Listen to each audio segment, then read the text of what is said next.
যে রাষ্ট্রের যে মালিকানা সেটি জনগণের কাছে ফিরিয়ে দেয়া। 18 থেকে 30 বছর বয়সের তারা তাদের আঙ্গুলে কালি লাগাতে পারেনি দীর্ঘ 15 বছর।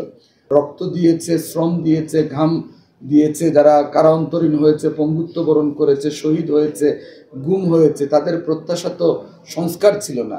বাংলাদেশ জাতীয়তাবাদী দল অথবা সেই দলের নেতাকর্মী অথবা জিয়া পরিবারের সেই স্যাক্রিফাইস, দেশনেত্রী বেগম খালেদা জিয়ার সেই আপসহীন ভূমিকা, এগুলো ওনারা দেখেননি। এবং এই কথাগুলো শুধু হাস্যকরই না, এটি আমার কাছে অবাস্তব এবং সামঞ্জস্যপূর্ণ মনে হচ্ছে না। একজন রাজনীতিবিদ অথবা সংগঠন যদি বিএনপিকে নিয়ে এরকম প্রশ্ন করে, আদৌ তারা রাজনীতি করে কিনা, এই প্রশ্নটি থেকেই যাবে। দীর্ঘ 1.5 দশক যারা রাজপথে আন্দোলন করেছে, জীবন দিয়েছে, পঙ্গুত্ব বরণ করেছে, কারা নির্যাতিত হয়েছে, তাদের এই বিসর্জন তো সংস্কারের জন্য না, তাদের বিসর্জনটি ছিল গণতন্ত্র ফিরিয়ে আনার জন্য, তাদের সেই বিসর্জনটি ছিল বাক স্বাধীনতার জন্য, কথা বলার অধিকারের জন্য, ভোটাধিকার প্রয়োগের জন্য।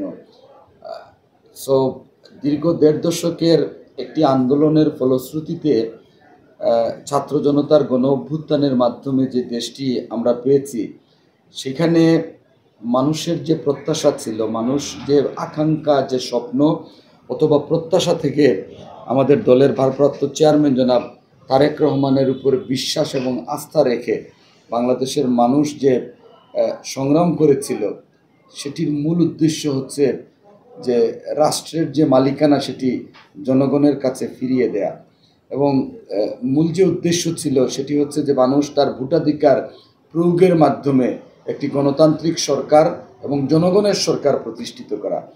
সেখানে সংস্কারের যে বিষয়টি এসেছে, খুব সঙ্গত কারণে সংস্কার বিএনপিও চায়, কিন্তু আপনি প্রয়োজনীয় সংস্কারটুকু শেষ করে দীর্ঘ 1.5 দশকের মানুষের সেই প্রত্যাশিত নির্বাচন এবং ভোটাধিকার, একটা বড় জনগোষ্ঠী যারা 18 থেকে 30 বছর বয়সের, তারা তাদের আঙ্গুলে কালি লাগাতে পারেনি দীর্ঘ 15 বছর।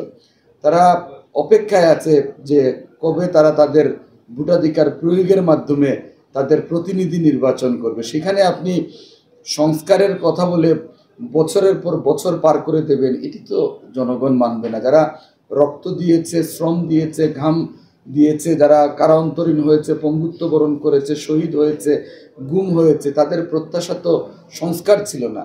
সুতরাং সংস্কার অবশ্যই বিএনপি চায়। আমাদের দলের হাই আপস যারা আছেন তারা ইতিমধ্যে বলেছেন যে প্রয়োজনীয় সংস্কারটুকু করে যাতে নির্বাচনের রোডম্যাপ ঘোষণা করা হয়, সেটি আমাদের প্রত্যাশা।